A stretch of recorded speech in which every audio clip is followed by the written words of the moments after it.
If last season was the season of isekai, spring 2023 is the season of romance and slice of life. So if you were getting tired of isekai, there's a lot more variety in spring. There's so many good shows airing this season, and I'm excited to share what are my top 10 new anime to watch for spring 2023. Of course, I'll be watching everything, so just because something isn't listed here doesn't mean I don't like it. These are just the 10 I think had the most potential so far from first episodes. So starting off at number 10, I've got My Home Hero. This is definitely one of the wildest premises I've seen lately. Basically, a dad finds out his daughter is dating a Yakuza member with a habit of killing his old girlfriends. The dad takes matters into his own hands and ends up killing the Yakuza member, which sets off a crazy chain of events. He's got to navigate disposing of the body, keeping his daughter from finding out, and trying to stay alive as the Yakuza starts getting suspicious. The main character is definitely a Dad of the Year candidate, and it's so nice to get adult main characters in anime. I was a little skeptical going into the first episode because some people were saying the animation was really bad, but once I started watching, I didn't even notice it. I think people have been so conditioned by MAPPA and Ufotable that they think anything below that is bad. The story is compelling and engaging, and this looks like it'll be one of my favorites of the season. At number 9, there's Dead Mount Deathplay. Now, I know I said this is the season of slice of life and romance, but there's several good isekai this season as well, and I think this will be one of the best. Basically, the premise is that the corpse god, aka the final boss of a dark fantasy world, uses magic to send himself to modern day Japan. He ends up taking over the body of a guy who recently got assassinated, which leads to him getting caught up in the drama that cost that boy his life. And from the first episode, it looks like it's gonna be a dark, gritty urban fantasy show. Reverse isekai are pretty rare, even more rare to have a villain isekai instead of the hero, so I'm really excited to see where this goes. That first episode was absolutely crazy. Coming in at number 8, Otaku Elf, and this is my seasonal She's Just Like Me candidate. Basically, this one is a slice of life story following a shrine maiden who has to navigate life as the head of a shrine, as well as being a normal high school girl. The catch is that the goddess of the shrine is actually a shut-in otaku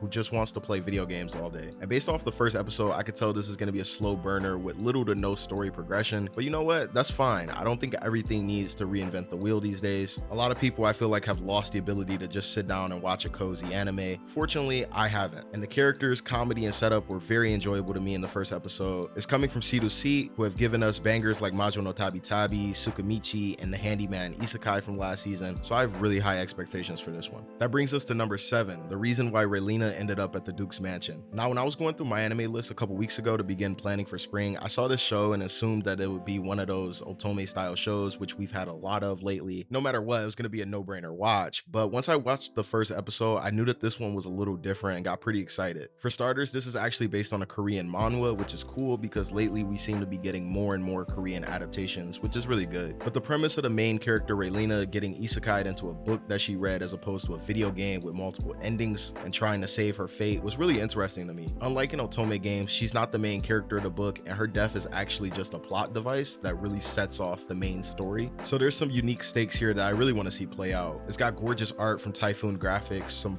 very solid voice acting, and a cool female main character. Sign me up. Making our way up to number 6, we've got Megami Cafe Terrace. Now, if you've been following me around long enough on Twitter or my anime list, you know that this list wouldn't be complete without some ecchi representation. But I promise you, this one isn't just ecchi. It's actually a pretty solid story with some good characterization, a main character who's not an idiot and actually acts like a normal human being, and a pretty overall wholesome vibe. The story with this one is that the main character's grandmother, who runs a maid cafe, dies and leaves the cafe to him, and after initially wanting to shut it down, he decides to keep it open provided it can become profitable. This one gives heavy shades of Amagi Brilliant Park and Gotoben, so if you like those types of series, you'll definitely like this one too. It's done by Tezuka Productions, who have recently done the Quintuplets anime, Dororo, Kano Kano, and several others, so I expect the quality to stay pretty consistent, and I'm really hyped for some good harem stuff this season. Entering the top 5 at number 5 is Otonari ni Ginga, or The Galaxy Next Door. Now, this is going to be in the running for slice of life of the season for sure. It's really a cute and wholesome watch about a manga artist who has to take care of his younger siblings, but like most manga artists in Japan, he finds it difficult to meet deadlines and is really stressed out. All of his assistants have quit and everything looks like it's going to fall apart when a beautiful girl falls out of nowhere and offers to help him with his manga. From the couple of episodes I've seen so far, their chemistry is really good. There's a supernatural element to the story as well to give it a little edge, and the art is great. It's nice that we've got so many seinen romance stories this season because that mature storytelling vibe is just something we don't get enough of these days, and I think this one will be one of the better ones. Down at number 4, there's another seinen romance, Skip to Loafer. This one has been hyped up a lot from manga readers, so I was pretty excited going into it, and even then it surpassed expectations. Basically, a shy girl moves from the countryside to Tokyo for a prestigious high school where she meets a really handsome outgoing guy who helps her settle into life in Tokyo. Sounds a little plain, but I can already tell there's a lot more to these characters than meets the eye. It actually reminds me a lot of Kimi ni Todoke. So if you were a fan of that, I think you'll enjoy this one as well. Another thing that sets it apart for me is the voice acting. I'm a huge proponent of natural sounding voice acting as opposed to the over-the-top style that you often get in anime, and hearing people talk like normal Japanese people without all the exaggerated stuff is really nice. The main character Seiyu is Kurosawa Tomoyo, who I'm really in love with, so I'm really hyped for this one. Winding down to number 3, I've got After School Insomniac Club, another seinen romance that manga readers have been hyping up, and another with a really good first episode that blew me away. I'm so happy with all the seemingly movie quality shows that we have this season, and this one is up there with the best of them. The setup here is that 2 high school kids who can't sleep because of insomnia make their own after school quote-unquote club to hang out at night together and then sleep in an abandoned club room together during school. Sounds a little plain on the surface, but I can already tell this one is going to be an emotional roller coaster, examining things like depression, anxiety, and other real issues. The art direction is tremendous, and the 2 leads have amazing chemistry together. I think if you enjoyed Call It a Night from a few seasons ago and have been looking for something to scratch that itch, this is the one. Second to last one on this list may surprise a few people since I'm sure a lot of folks have it at number 1, but I've actually got Oshi no Ko at number 2, just because I've read the manga and know all the twists, so while I'm hyped to see it animated, it's not quite number 1 for me. But Oshi no Ko is without a doubt a must-watch this season. A lot of people see the promotional work for it and think it's just an idol anime, or that's a deconstruction of the idol anime, and it's not. If anything, Oshi no Ko is an introspective story about the toxicity of the entertainment industry in Japan. If you're like myself and you're into J-pop, you're well aware of how crazy fans can be and the downright scary stuff that goes on in terms of talents being abused by management, harassment, etc. On the surface, it's an industry that's happy and cute, but as Ai teaches us, it's all built on lies and illusion. The first episode was an hour and a half long, and it was an absolute masterclass from Doga Kobo. They managed to totally improve upon the first 9 chapters and make everything so much more engaging, so I cannot wait to see what they give us for the rest of the season. And finally, rounding things off at number 1 is my very early contender for anime of the season, Heavenly Delusion. This might be the first season to beat the Disney allegations. It's a Disney Plus show globally and Hulu in the US, but this one seems to be getting a lot of love from everyone, which is good because it really deserves it. It's a post-apocalyptic sci-fi adventure following 2 teenagers who are looking for the so-called tomato heaven while traveling through a post-apocalyptic destroyed Japan, where technology is scarce and supernatural monsters roam about. This show is absolutely insane. The animation quality is through the roof. There's a real cinematic feel to every episode, and it just hits, man. I would compare it a lot to The Last of Us as well as Darling in the Franxx. Like if you remember how the characters were at the beginning of Darling in the Franxx, raised in captivity, there's a dual plot going on with the characters inside the so-called heaven and the characters outside. It's just a really wild ride that I think you need to check out, and I hope it stays as good throughout. Now, like I said, there's a ton of good stuff airing this season, and I left like a lot of good stuff off this list. My top 10 lists tend to change a lot as seasons go on, so it'll be fun to see how everything listed here ages. But let me know in the comments below what y'all are liking the most this season, and be sure to subscribe and turn notifications on so you don't miss when I upload new anime content. Thanks for watching, y'all. Stay safe. See you next time.